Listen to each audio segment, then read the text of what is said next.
Live at Epiphan. It's Thursday at 3 o'clock. And you are extremely lucky because today, this week, you get the George Squared program, right? I wouldn't say lucky, but yeah, it's you and I here. Last man standing, it sounds like, as we're all hustling, getting ready for a big show in Europe to go to. So this week around the office has been a little hairy, to say the least. Yeah. Yeah. I mean, it traditionally is getting ready for ISE, Integrated Systems Europe, in a normal time, but this is kind of a big return to ISE for us after the pandemic. So it's even more chaotic than maybe usual. But that's also what we're here to talk about today is ISE, because it's an exciting show. There's always cool stuff to see.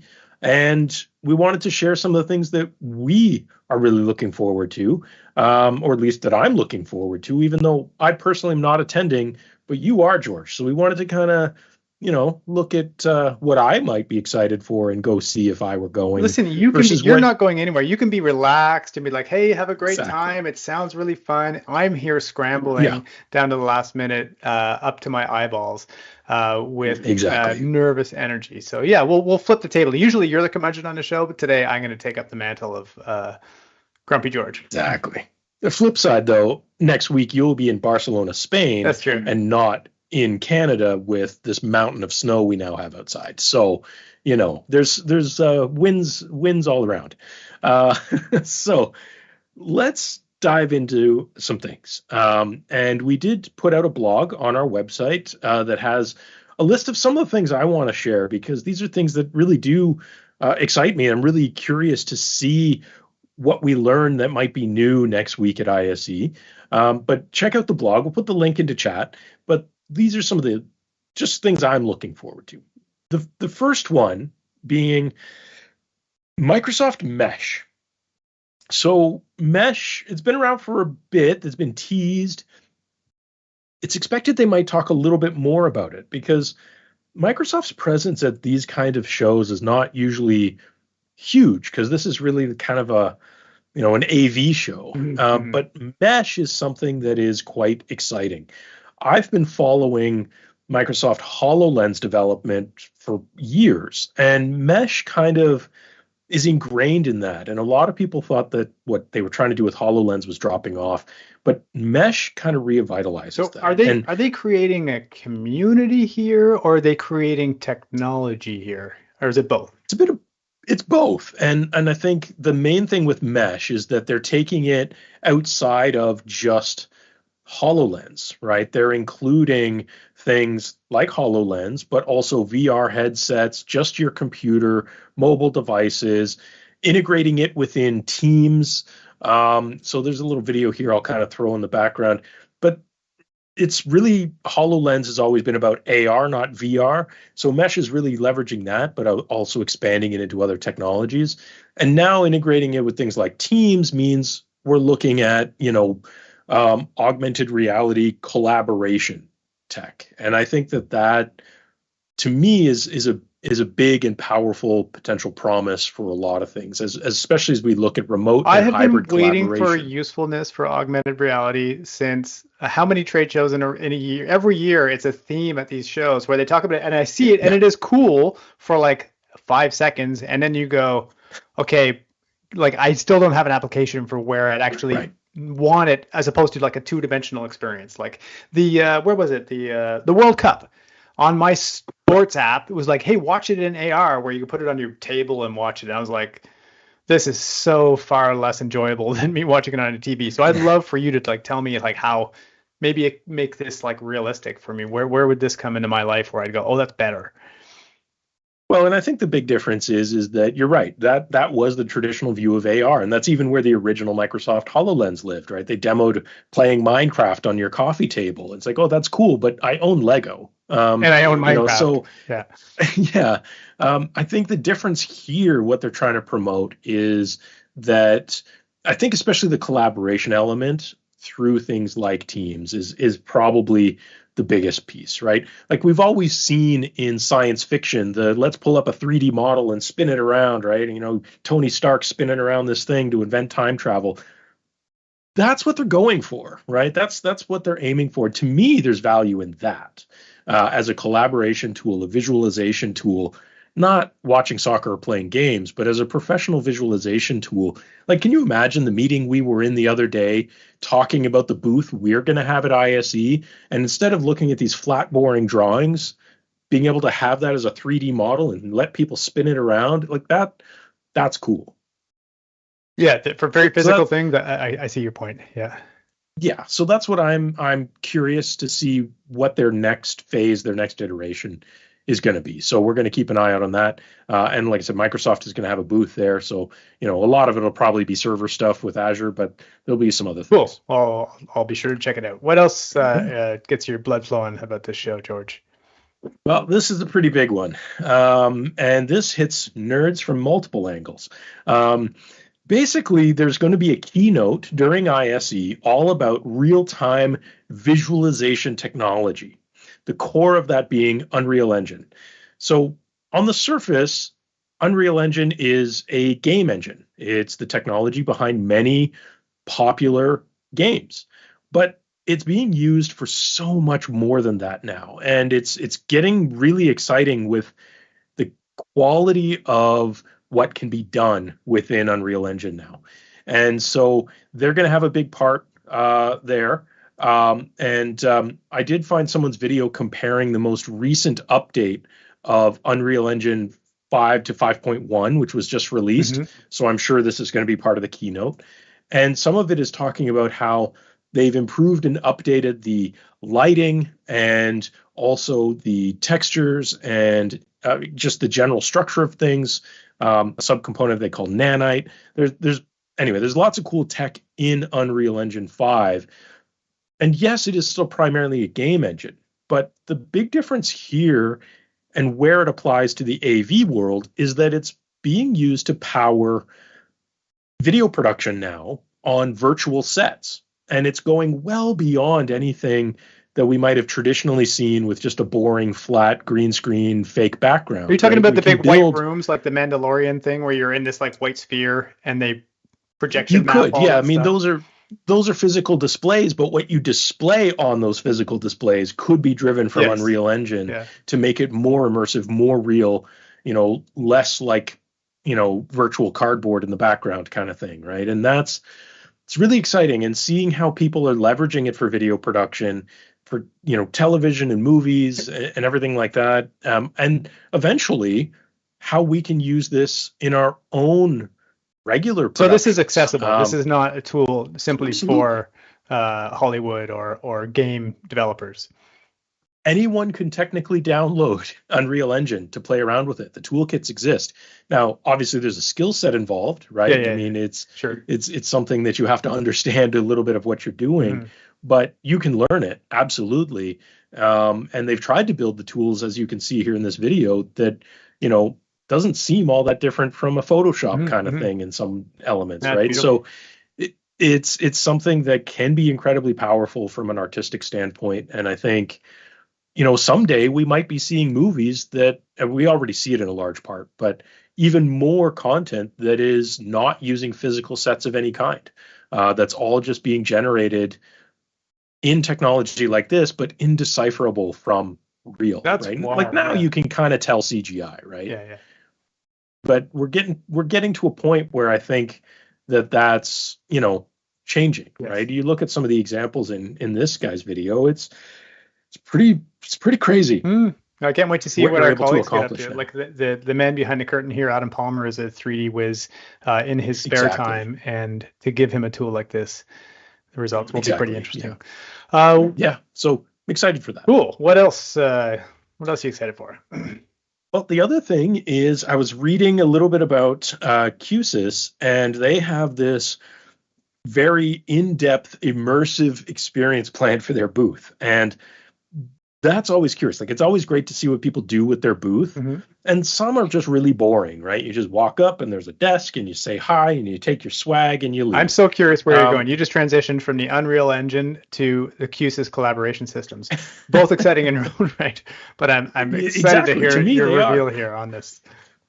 Well, because it sounds like they want to do something in their booth that's different in terms of providing an experience in their booth, which is something we've always tried to do a little bit as well. And we do that with the studio we're putting into our booth and stuff like that.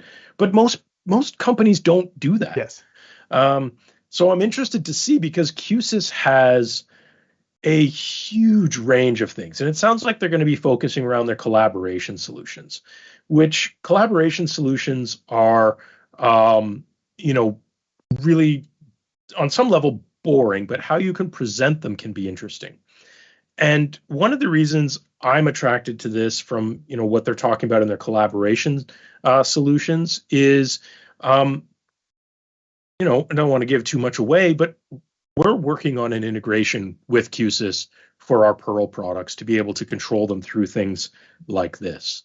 So for me, the idea of being able to add the power of QSYS, what they do in their collaboration spaces, and being able to easily add a Pearl integration into that mix, it's really exciting for me. And so, want to see what they have that's new, what's cool, and be able to build out a wicked space like this. This is designed to be a little conference room here, but, one of the other things I'm excited for is something we're going to be demonstrating as well, which is that spaces like that, any space, every space could be a studio now. And through technologies like what our Pearls can bring, what QSYS can do for control, what Unreal Engine could do for a virtual set, plus tools like Epiphan Connect, means that any room could be used as a studio, leveraging tools like Microsoft Teams. And we're going to be demonstrating some of that stuff, and seeing how we might be able to plug all these pieces together is something I'm really, really, really excited for. So you're excited for that? I'm glad you're excited, George, because I'm terrified.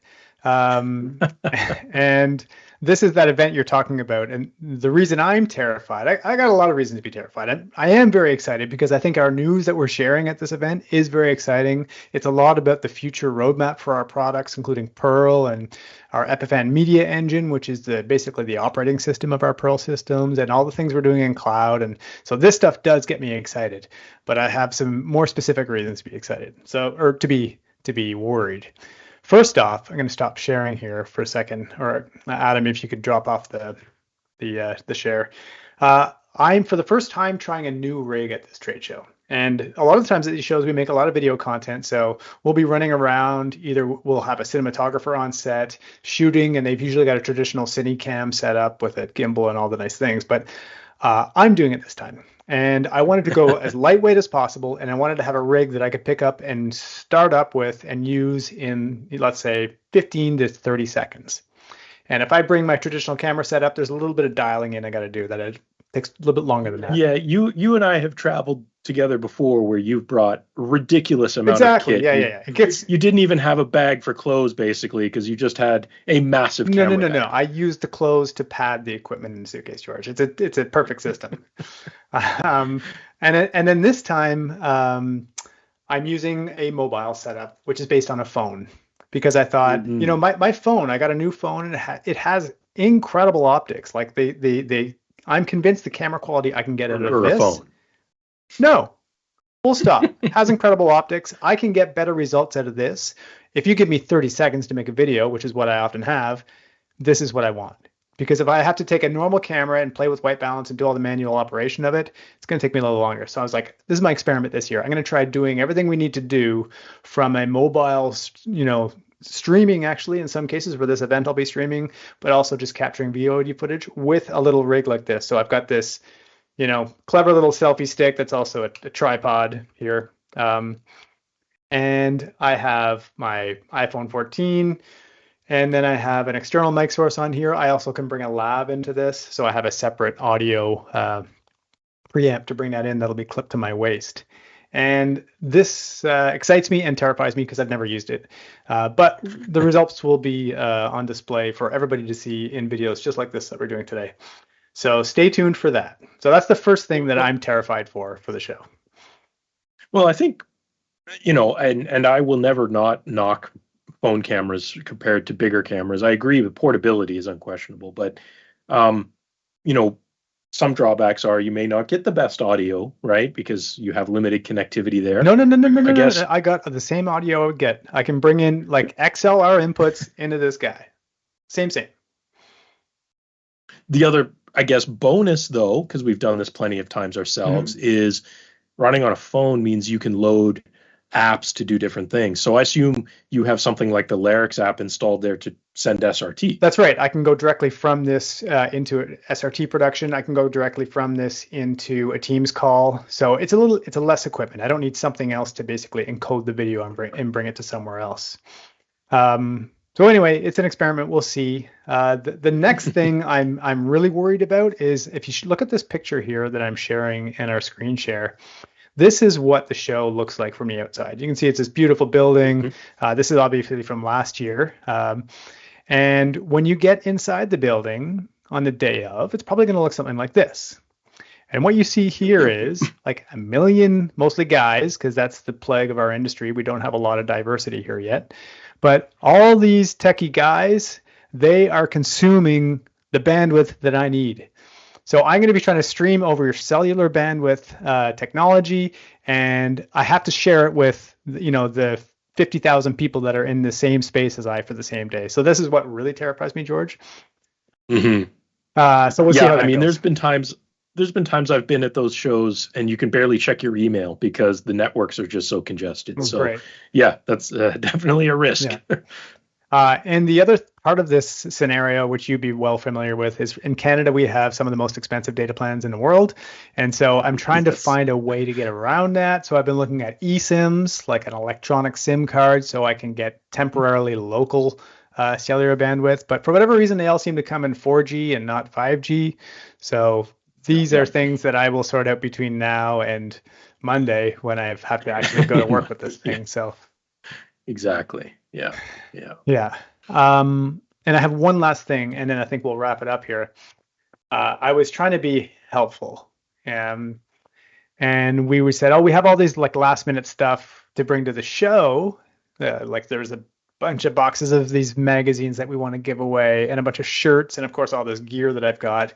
And then that list kept getting longer and longer. And so I said, no, I'll just carry it in a suitcase. No problem. It's a lot easier than shipping. So now I can already tell that this is a mistake. I was gonna lift up the suitcase to show you. I can't. It weighs probably 100 and I don't know, more than my skinny little arms can pick up. It's the heaviest suitcase I've ever packed in my life. And so I also decided to use the ugliest suitcase because I'm worried I'm not going to get it. Because if you read the news headlines, at least in Canada, it's just a constant stream of lost luggage stories and sadness. Yeah, checked bags don't make it through anywhere right now. Yeah. So I have a very losable bag. In terms of the actual bag, is a really, really ugly suitcase and stuff that I would like at the show, but I've decided if we don't have it, we'll be okay. You can sacrifice to the good people of whatever airline you happen to be flying with. Out of Canada. Good luck with that. Someone will that might be the highest risk of this all, assuming you're going to get your luggage. That's probably or even arrive on the correct day. That seems to be high risk right now too. We do have a bunch of people going to the show, so even if I don't make it, we'll be fine. But luggage makes it, doesn't make it, we'll still be fine. So yeah. Well, I mean, that sounds like an interesting challenge. So I guess we're planning this event, right? That's kind of the crux of some of this stuff, right? Yeah, this is all towards this event, which I think is really exciting. And it has nothing to do with the people in the room that you're seeing in these pictures that I'm sharing. It is about the world at large. So hopefully if you have a chance to check out this Future of Pearl event, you might learn a few things, not only about what we're going to be releasing in other formats. There are some nuggets in here that aren't going to be talked about anywhere else. So if you're a real want to nerd out on Epiphan's roadmap, this would be the place to do it. And you can come to this webpage here and just sign up with a click and then watch it on, what did we say? We're going to live stream it to Facebook, YouTube, LinkedIn, all at the same time. It's going to be beautiful. Exactly. Yeah. And so George and the crew in Barcelona will be doing this event live and trying all kinds of crazy things to make it happen. And after they wrap up, I'll be hanging out there doing some Q&A for anything that the people want to chat about. So I'm excited for that part because Q&A is one of my favorite things.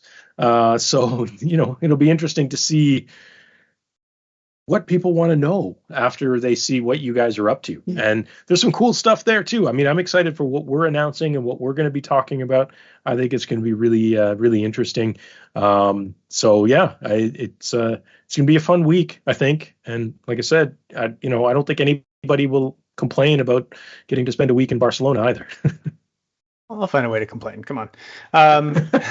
Anyway, I kind of screwed up our show here. I stopped screen sharing, and that's why we see that message up there.